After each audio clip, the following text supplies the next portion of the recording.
kita masih membahas tentang adab-adab dalam berdoa. Di pertemuan kita yang lalu kita sudah membahas di antara adab ketika berdoa, yaitu mengangkat tangan lalu kemudian berdoa dengan menadahkan telapak tangan ke atas, kecuali pada saat doa tolak bala yang di sisi mazhab Syafi'i menyunnahkan untuk membalikkan telapak tangan. Walaupun begitu, itu tidak wajib. Berdoa seperti biasa pun dibolehkan. Lalu kemudian pujilah Allah lebih dahulu ketika hendak memulai doa.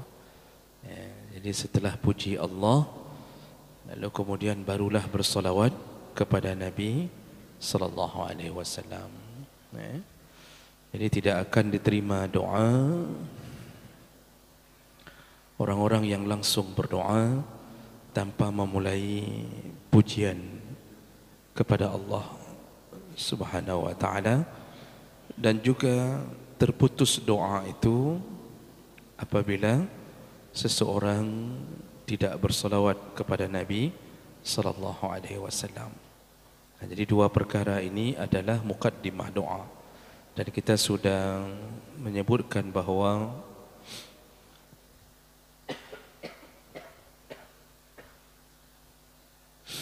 Allah tidak membutuhkan pujian kita, tapi kita membutuhkan Allah dengan memuji-mujinya. Jadi jangan mengira Allah bersifat seperti sifat manusia yang bangga dengan sanjungan hambanya. Tidak, tapi Allah menyukai orang yang memujinya atau hamba yang memujinya. Itu menunjukkan bahawa hamba itu tahu dirinya hamba dan tahu siapa rajanya. Itu yang membuat Allah sayang padanya.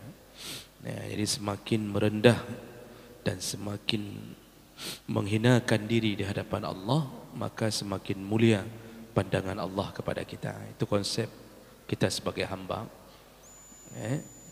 Kalau dengan sesama manusia tidak boleh begitu. Dengan sesama manusia kita tidak dibolehkan menghambakan diri, dan tidak boleh menjadi pemuji kepada seorang yang lain dengan pujian yang tidak layak kita ucapkan padanya. Tapi kalau ada tipe-tipe penjilat, itu suka memuji. Jadi kerjanya apa? Menjilat. Baik, jadi doa itu mulai dulu dengan menyebut-nyebut nama Allah, atau menyebut setelah itu menyebut kemuliaan Rasulullah melalui salawat kepadanya. Dan ini berlaku pada semua perkara. Atas nama sesuatu yang sifatnya doa, zikir, itu berlaku. Maka dalam zikir pun kita sudah ingatkan, pujilah Allah dulu, baru kemudian bersalawat kepada Nabi. Jadi selayaknya setelah istighfar itu Allahumma antas salam, lalu nanti setelah selesai puji Allah barulah bersalawat. Jadi ini yang kadang-kadang terlewatkan dari perhatian ketika kita berzikir. Baik, kita lanjutkan.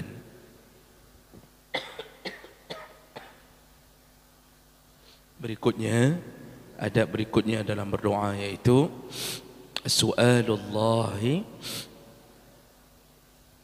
subhanahu wa ta'ala bi asma'ihi wa sifatihi.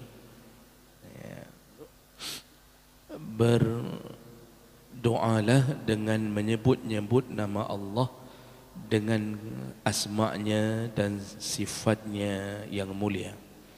Jadi tadi kan adabnya sebut dulu nama Allah, tapi yang lebih utama ketika menyebut nama Allah adalah menyebut-nyebut nama-namanya yang mulia. Jadi memperbanyak menyebut-nyebut nama Allah dan sifat-sifat Allah yang mulia. Jadi seandainya seseorang berdoa lalu dia menyebutkan contohnya Allahumma arhamni ya rahim. Jadi ada kalimat ya rahim, ya Allah sayangilah aku wahai yang maha penyayang.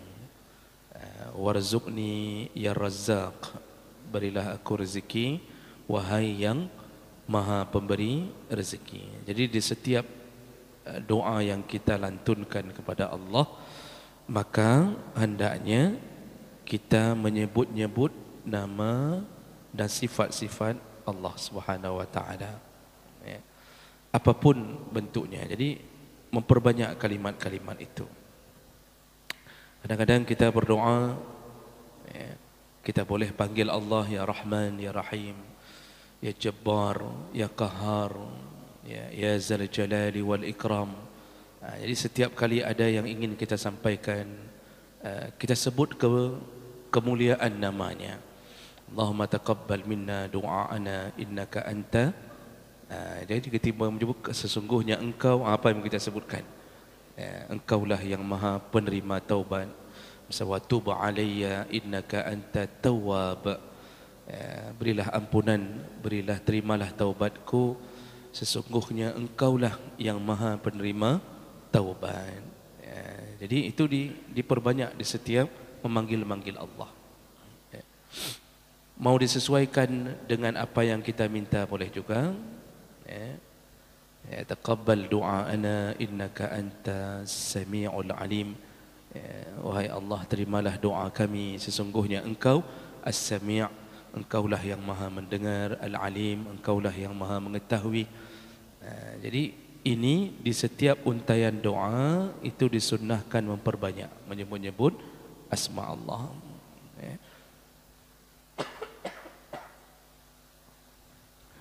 Dari 99 nama asma Allah, perlu kita ketahui bahawa Allah menempatkan asma'nya, yaitu Ar-Rahman, Ar-Rahim, sebagai pembuka asma Allah. Dan dalam hadis Nabi menyebutkan bahawa sifat Rahman dan Rahim Allah itu berada di atas sifat kemarahan Allah. Jadi jangan sampai seorang hamba mengira Allah itu berdiri di atas sifat pemarah, pendendam. Itu hanya berlaku bagi yang telah diingatkan Allah berulang-ulang, dikirimkan Rasul, didakwahkan, dipanggil, dia durhaka, diberi waktu yang panjang oleh Allah, sampai mati dia tidak mau menerima panggilan Allah. Nah, di situ baru berlaku sifat marahnya Allah, sifat kerasnya Allah, sifat dendamnya Allah, bencinya Allah. Itu baru berlaku. Tapi urusan nanti hari kiamat, ya, ada hadis yang menyebutkan bahawa hari itu orang akan melihat bagaimana sifat Rahman dan Rahim Allah ditumpahkan di yaumul hisab. Sifat Rahman dan Rahim Allah tumpah di yaumul hisab. Sampai-sampai dalam hadis disebutkan iblis pun mengira dia akan diampuni Allah. Saking besarnya Rahman Rahim Allah di hari kiamat nanti, sampai-sampai iblis mengira bahawa dia seakan-akan akan diampuni oleh Allah. Padahal tidak diampuni, karena dia telah memproklamirkan kesombongannya di hadapan Allah. Jadi kita bergembiralah sebagai seorang mukmin, kita berada di bawah payung Rahman dan Rahim Allah. Maka saya pernah menyebutkan, mungkin di tempat yang lain, seorang mukmin yang meninggal mungkin masih tersisa dosa setelah dia berusaha taubat, bisa jadi tersisa dosa dan dia mukmin, nanti diperlakukan Allah dengan sifat Rahman Rahim, yaitu berdasarkan ayat bahawa di antara mukmin fasaufa yuhasabu hisaban yasira, ya. Nanti mukmin itu akan dihisab dengan hisab yang sangat ringan, sangat ringan, hisabai yasira. Bagaimana sangat ringan dijelaskan oleh Nabi sallallahu alaihi wasallam dalam hadis yang sahih.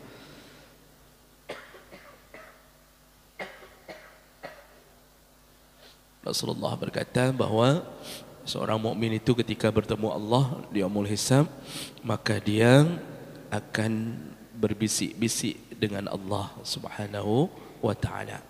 Berbisik-bisik itu disebut dengan an-najwa. Jadi ada sahabat nanya kepada Ibnu Abbas, Ibnu Abbas atau Ibnu Umar, lupa saya apa. Nanya, pernahkah engkau mendengar Nabi berkata tentang an-najwa, iaitu berbisik-bisiknya hamba dengan Allah di hari kiamat? Kata Ibnu Umar, benar, aku pernah mendengar dari Nabi. Bagaimana ceritanya itu? Lalu Ibnu Umar menceritakan bahawa nanti Allah akan memanggil hamba yang mukmin, lalu kemudian ditutuplah di sekelilingnya. Jadi diselimuti oleh Allah di sekeliling hamba mukmin ini, bagaikan seekor induk ayam yang membuka sayapnya untuk menyelimuti anak-anaknya. Kemudian tinggallah Allah dan hamba ini di dalam selimut itu. Disitulah Allah berbisik-bisik dengan hamba. Jadi ditutup oleh Allah aib mukmin ini, tidak diizinkan orang lain mendengarkan. Kalau pengadilan, Pak, pengadilan tertutup. Kalau pengadilan tertutup, enggak boleh masuk wartawan, enggak boleh. Tapi ini benar-benar hanya berdua dengan Allah. Dan kemudian Allah menampakkan catatan amal mukmin ini. Allah mengatakan, lihat catatan amalmu. Bukankah engkau pernah melakukan dosa ini? Ta'rifu zamba kaza, kata Allah, engkau tahu engkau pernah melakukan dosa ini? Mukmin itu menjawab, benar ya Allah. Dibuka lagi, engkau pernah melakukan dosa ini? Jadi dinampakkan semua dosa-dosa masa lalunya setelah balik. Dan mukmin itu mengakui, benar ya Allah, benar ya Allah. Macam-macam, Pak. Ada yang pernah makan risol 3 bayar 2, kan? Ada yang pernah melakukan pacaran di waktu SMA, mantan pacarnya sampai 7 orang. Ada yang pernah macam-macam lah, durhaka mungkin ke orang tuanya. Ada yang pernah membawa lari dompet ayahnya. Jadi semua dinampakkan Allah. Benarkah engkau melakukan ini? Benar ya Allah. Lalu kata Allah, dulu aibmu di dunia kututupi dari pandangan orang banyak. Hari ini aku menutupi aibmu dan juga aku ampunkan dosa-dosamu. Lalu diampunkan semua oleh Allah. Itu kalau menghadapi seorang mukmin. Tapi mukmin yang berusaha taubat. Jadi diampunkan dosa oleh Allah. Begitulah sifat Rahman dan Rahim Allah. Makanya kita ini kalau berdoa, panggil Allah, ya Rahman, ya Rahim, irhamni. Kalau kita mau dikabulkan doa, panggil ya Mujibas Sailin, ya Ghafur, macam-macam. Panggil dengan nama-nama dan sifat-sifatnya. Dan ini disunnahkan dalam berdoa. Imam Al-Khattabi menyebutkan dalam kitab Sya'nud Du'a, tudafu ma'azim al-khalqiyah ilaihi 'inda as-sana' wa du'a. Disunnahkan untuk menyebut-nyebut nama Allah dengan memuji-mujinya di dalam doa. Fayuqal, seorang yang berdoa hendaknya berdoa dengan kalimah, dibolehkan salah satunya contoh, ya Rabbus samawati wal ard, wahai Tuhan pemilik langit dan bumi. Ya Rabbul anbiya wal mursalin, wahai Tuhan yang menciptakan para nabi atau mengutus para nabi dan para rasul. Itu contoh-contohnya. Kita boleh sebut-sebutkan itu dalam doa kita. Apapun. Namun ada catatan, wala yahsun ayyuqal, tapi tidak baik kalau seorang hamba berdoa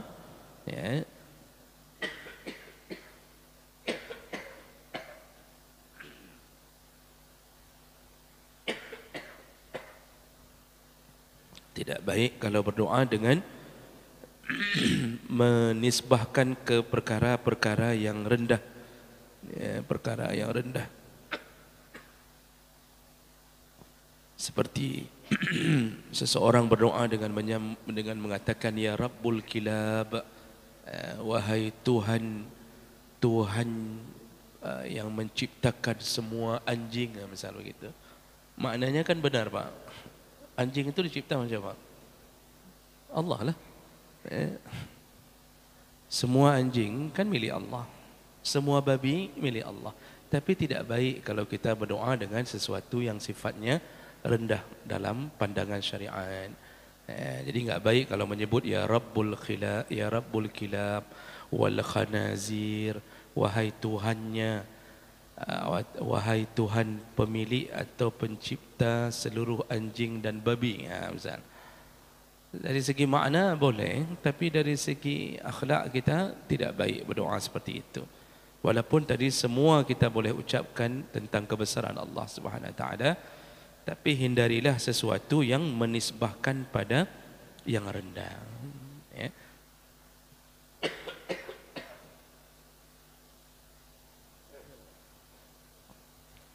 Waktu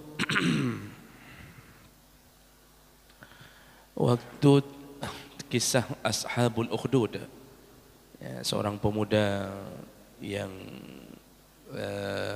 ujungnya dibusur panah, dipanah di ulu hatinya oleh raja. Setelah pemuda ini tidak mempan untuk dibunuh, ya, tidak bisa dibunuh berulang-ulang. Itu dalam surat Al-Burud disebutkan.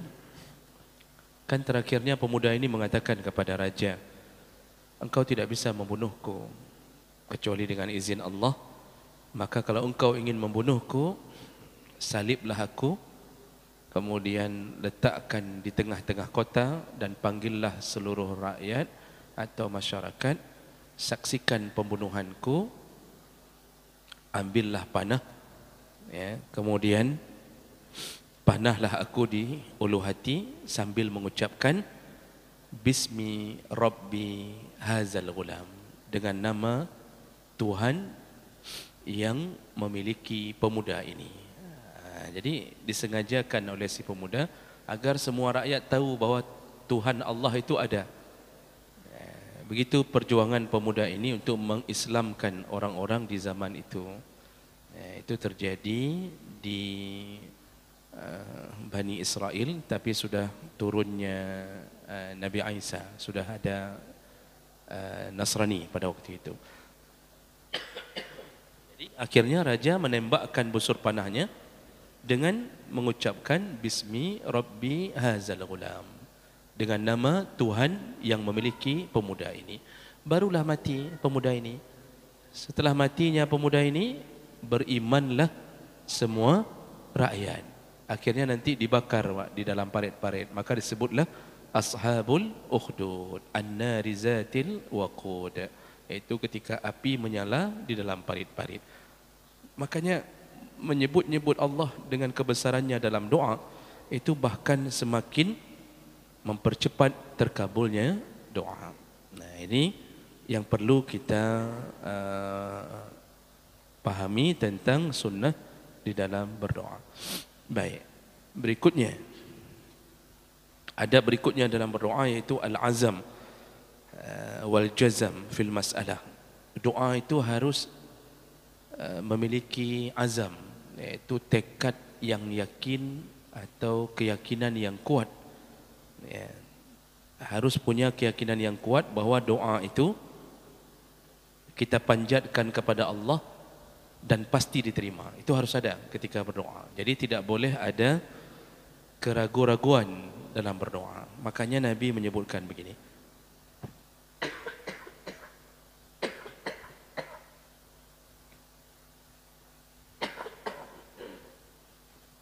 Bapa-bapa enggak ada yang batuk satu pun Jadi saya tidak ada teman untuk batuk ni. Jadi Nabi menyebutkan dari Abi Hurairah radhiyallahu anhu, anna Rasulullah sallallahu alaihi wasallam qala, Rasulullah berkata, la yaqulanna ahadukum, kalau kalian berdoa, janganlah di antara kalian berdoa dengan mengucapkan Allahumma ighfirli in syi'ta. Ya Allah, ampunkan aku kalau engkau kehendaki. Dilarang berdoa seperti itu. Ya Allah, ampunkan aku in syi'ta, kalau engkau kehendaki. Allahumma arhamni in syi'ta, sayangilah aku kalau engkau kehendaki. Dilarang. Tapi kata Nabi, liya'azimal masalah fa innahu la mukrihalah. Pastikanlah bahwa doamu diterima Allah dan janganlah engkau merasa seperti terpaksa atau seakan-akan tidak enak. Jadi enggak boleh berdoa dalam keadaan meragu-ragukan seperti itu.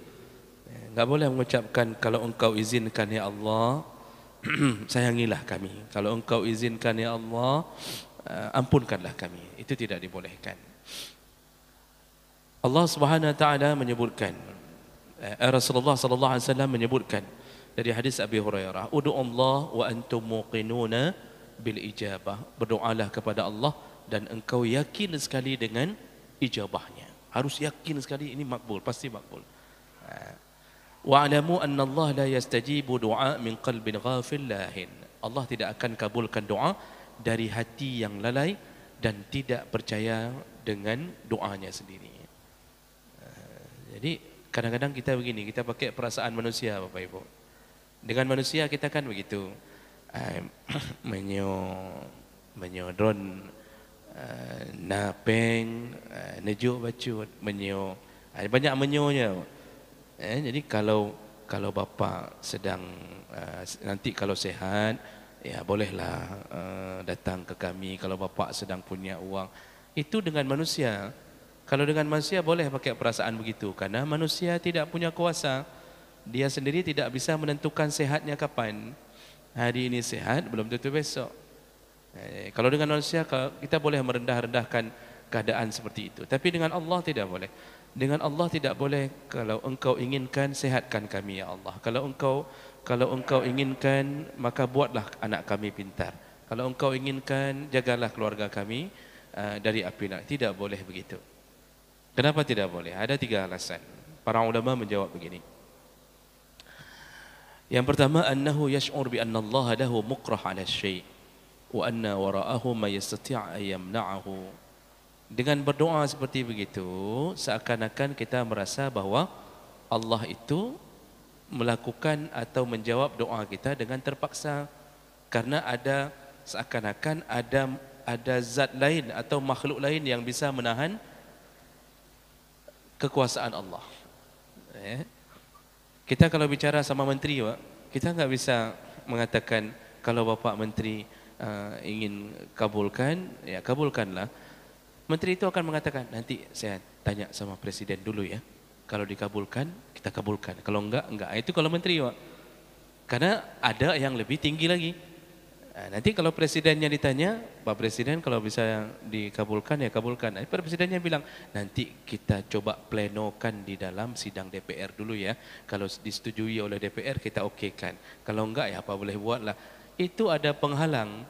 Dengan kita berdoa seperti itu kepada Allah, kalau engkau inginkan, seakan-akan Allah harus minta izin dulu. Jadi seakan-akan, ya nanti ya saya minta izin sama Tuhan yang kedua dulu, kalau okey, itu makanya enggak boleh.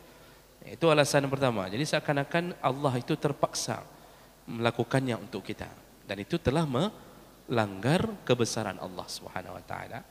Yang kedua, anna qaulal qail in syi'ta ka'annahu yara anna hadha amrun 'azim 'ala Allah faqad la yasha'hu likaunihi 'aziman 'indah. Dengan menyebut doa seperti itu, in syi'ta, kalau engkau bisa, engkau inginkan, itu berarti merasa bahwa seakan-akan yang kita minta itu terlalu besar bagi Allah. Jadi seakan-akan Allah tidak mampu memenuhi keinginan kita.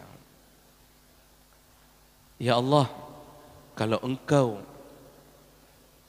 inginkan, ya Allah jadikan aku orang kaya kalau engkau inginkan. Jadi terasa seakan-akan bahasa kalau engkau inginkan atau engkau kehendaki, seakan-akan Allah itu tidak mampu mengayakan kita. Seakan-akan permintaan kita itu terasa besar baginya. Padahal Nabi telah menjawab, seandainya dikumpulkan semua jin dan manusia, Ya, kata Nabi dalam hadis yang sahih, seandainya dikumpulkan jin dan manusia, lalu kemudian setiap mereka diizinkan meminta permintaan yang paling besar dalam angan-angannya. Semua minta istana, semua minta di istana itu ada singgasana emas, ada bidadari, 1000 orang, makanan ini, kemudian ini. Setiap orang minta, silakan kata Nabi, minta dengan angan-angan yang paling tinggi. Silakan minta, seluruh jin dan manusia kalau dikumpulkan. Setelah semuanya meminta, kata Nabi, setelah dikabulkan Allah, yang keluar dari sisi Allah hanya setetes air di tengah samudra. Begitu kata Nabi. Jadi supaya kita sadar kuasanya Allah, supaya kita sadar kalau dikumpulkan jin manusia semua meminta permintaan yang paling hebat dalam hidup dan angan-angannya, setelah semuanya dikabulkan, yang keluar dari sisi Allah baru setetes air di tengah samudra. Setetes air yang dikabulkan tadi, semua dikasih istana, semua dikasih istana. Itu hanya setetes air. Yang tersisa sama Allah samudra. Begitu besarnya kuasa Allah. Ya, maka ketika kita menyebut Allahu Akbar, Akbar itu memang betul maha besar. Besar zatnya, besar kuasanya, semua besar. Maka kalau malaikat saja, Jibril saja, baru satu Jibril dicipta dengan model sayapnya 600 sayap. Jibril mempunyai 600 sayap. Kata Nabi, ketika satu sayapnya dibuka, tertutuplah ufuk barat dan ufuk timur. Bumi tertutup. Itu baru satu Jibril. Bagaimana dengan keadaan seluruh malaikat yang dicipta melebihi jumlah manusia? Makanya itu belum lagi ciptaan langit dan bumi yang tidak nampak oleh kita. Belum lagi berbagai macam makhluk di kedalaman lautan yang kita tidak pernah melihatnya. Jadi makanya keindahan surga itu melampaui angan-angan kita. Keindahan surga melampaui angan-angan kita. Makanya Rasulullah mengatakan ma khatara bibalin, apa yang engkau pikirkan tentang surga, semua yang terlintas dalam pikiranmu semuanya tidak benar. Maka saya sering membahasakan dengan bahasa singkat, yang Allah kabarkan tentang surga dalam Al-Quran itu semuanya tidak benar. Arti tidak benar bukan tidak benar Allah, tidak benar seperti yang aslinya. Jadi yang dikabarkan dalam Al-Quran hanya yang mampu dijangkau oleh daya pikir manusia. Jannatin tajri min tahtihal anhar. Surga itu di dalamnya ada sungai-sungai yang mengalir. Pasti bayangan kita sungai-sungai dunia, Pak. Ya, sungai-sungai dunia yang ada air, nanti lewat tai sekali-sekali kan. Nanti kita itu bayangan kita. Padahal di surga itu enggak benar bayangan kita itu. Indahnya tidak terbayangkan. Makanya dilarang berdoa dengan bahasa seakan-akan Allah enggak mampu memenuhinya. Jadi minta apa saja silahkan. Maka Nabi mengatakan kalau minta surga Firdaus. Jangan minta surga-surga yang bintang-bintang 7, minta yang bintang 100 surga Firdaus, Pak. Minta. Kalau minta isteri, minta yang super cantik. Walaupun kenyataannya yang dapat nanti berlawanan kan nanti kan. Tapi itu bukan bermakna Allah tidak sayang. Allah kalau kabulkan itu nanti bahaya bagi kita. Kalau dapat super cantik, Pak, kita enggak bisa tidur, Pak. Karena nanti semua pencuri masuk, perampok masuk, semua ingin menculik isteri kita semuanya. Maka enggak diberikan yang begitu. Dicocokkan dengan wajah kita sendiri, ala kadarnya lah. Ya, pas-pasan lah kan contohnya. Tapi kalau minta paling hebat, minta apa? Yang paling hebat minta. Minta kaya, minta apa? Nabi Sulaiman minta kepada Allah apa? Ya Allah, berikanlah aku kerajaan yang belum pernah ada sebelumku dan tidak akan pernah ada setelahku. Dikabulkan Allah. Makanya tidak ada yang pernah menjadi raja seperti Raja Sulaiman alaihi salam. Enggak ada raja yang bisa memerintahkan angin lalu menjadi pasukannya adalah manusia dan jin. Yang banyak raja yang jadi jin banyak hari ini. Yang bisa memerintahkan jin enggak ada. Jin yang memerintahkan dia. Disuruh zalimi rakyatnya, disuruh naikkan BBM, disuruh naikkan banyak. Makanya enggak pernah ada. Itu permintaan Sulaiman. Kalau Sulaiman minta begitu, kenapa kita tidak berani minta? Malukah kita ke Allah? Ya Allah, enggak usah besar-besar kali. Allah yang penting ada rumah aja, alhamdulillah. Jangan begitu, Pak. Dengan Allah harus yakin penuh Allah itu berkuasa. Makanya enggak boleh berbahasa dengan ya Allah kayakan aku kalau engkau mampu ya Allah. Kalau engkau kehendaki, itu tidak bisa. Minta sepenuhnya dengan Allah. Kemudian yang terakhir, kenapa dilarang berdoa seperti itu? Annahu yash'ur bi anna talib mustaghni anillah. Orang yang begitu seakan-akan enggak terlalu perlu kepada Allah. Kalau engkau kabulkan boleh, enggak kabulkan ya tidak mengapalah. Itu menunjukkan kita enggak membutuhkan Allah. Orang yang enggak butuh Allah, Allah tidak butuhkan dia. Berarti dia enggak yakin bahwa Allah lah iyyaka nasta'in. Hanya kepadamu lah kami meminta. Dia enggak yakin itu. Jadi itu dilarang berdoa dengan kalimat-kalimat kalau engkau kehendaki, kalau engkau kehendaki, tidak. Minta sepenuh hati, sepenuh kalimat. Baik. Waktu singkat, berapa menit lagi Pak Nasian? 10 menit lagi. Saya berhenti dulu. Ya. Jadi malam ini kita ada 2 perkara, yaitu pertama tadi banyak-banyak sebut-sebut nama Allah, sifat asma dan sifat-sifatnya di dalam doa. Yang kedua, jangan berdoa dengan ketidakpastian, harus pasti meminta kepada Allah. Ya. Baik, silakan kalau ada hal yang ingin ditanya. Baik.